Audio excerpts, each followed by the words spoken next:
संसार की सबसे शक्तिशाली वस्तु।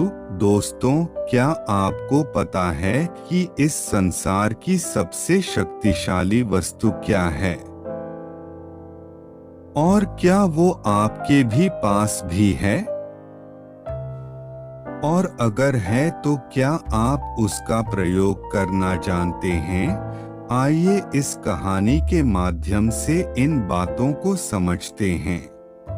एक दिन गुरुकुल के शिष्यों में इस बात पर बहस छिड़ गई कि आखिर इस संसार की सबसे शक्तिशाली वस्तु क्या है। कोई कुछ कहता तो कोई कुछ। जब पारस्परिक विवाद का कोई निर्णय ना निकला तो फिर सभी शिष्य गुरुजी के पास पहुंचे। सबसे पहले गुरुजी ने उन सभी शिष्यों की बातों को सुना और कुछ सोचने के बाद बोले, तुम सबों की बुद्धि खराब हो गई है। क्या ये अनाप शनाप निरर्थक प्रश्न कर रहे हो? इतना कहकर वे वहां से चले गए।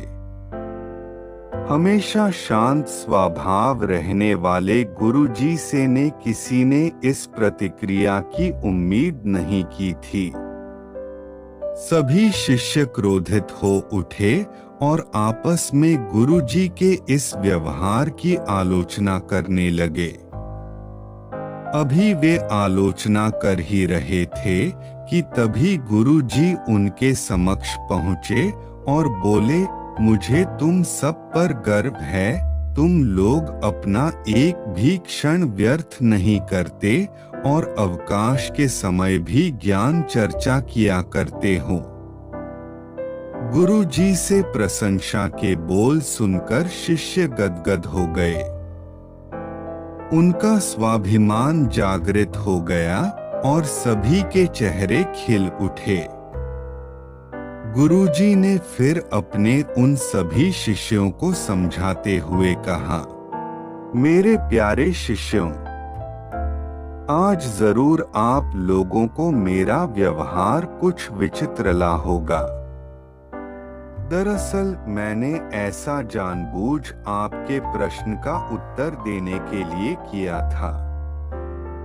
देखिए, जब मैंने आपके प्रश्न के बदले में आपको भला बुरा कहा तो आप सभी क्रोधित हो उठे और मेरी आलोचना करने लगे, लेकिन जब मैंने आपकी प्रशंसा की तो आप सब प्रसन्न हो उठे। पुत्रों, संसार में वाणी से बढ़कर दूसरी कोई शक्तिशाली वस्तु नहीं है। वाणी से ही मित्र को शत्रु और शत्रु को भी मित्र बनाया जा सकता है। ऐसी शक्तिशाली वस्तु का प्रयोग प्रत्येक व्यक्ति को सोच समझकर करना चाहिए। वाणी का माधुर्य लोगों को अपनी ओर आकर्षित कर लेता है। गुरुजी की बातें सुनकर शिष्यगण संतुष्ट होकर लौट आए और उस दिन से मीठा बोलने का अभ्यास करने लगे। हमारी बोली या हमारी वाणी बेहद शक्तिशाली होती है। जरूरत है इसका सही प्रयोग करने की। यदि हम अपनी बोली अच्छी रखते हैं और अपनी बात बिना औरों को ठेस पहुंचाए हुए कहते हैं तो ये हमारे व्यक्तित्व को संवारता है और हमें लोगों के बीच लोकप्रिय बनाता है। वही अगर हम नॉर्मल बात भी डिसरिस्पेक्ट या क्रोध के साथ कहते हैं तो ना हम ठीक से अपना मैसेज कन्वे कर पाते हैं और ना ही दूसरों के हृदय में अपने लिए कोई जगह बना पाते हैं।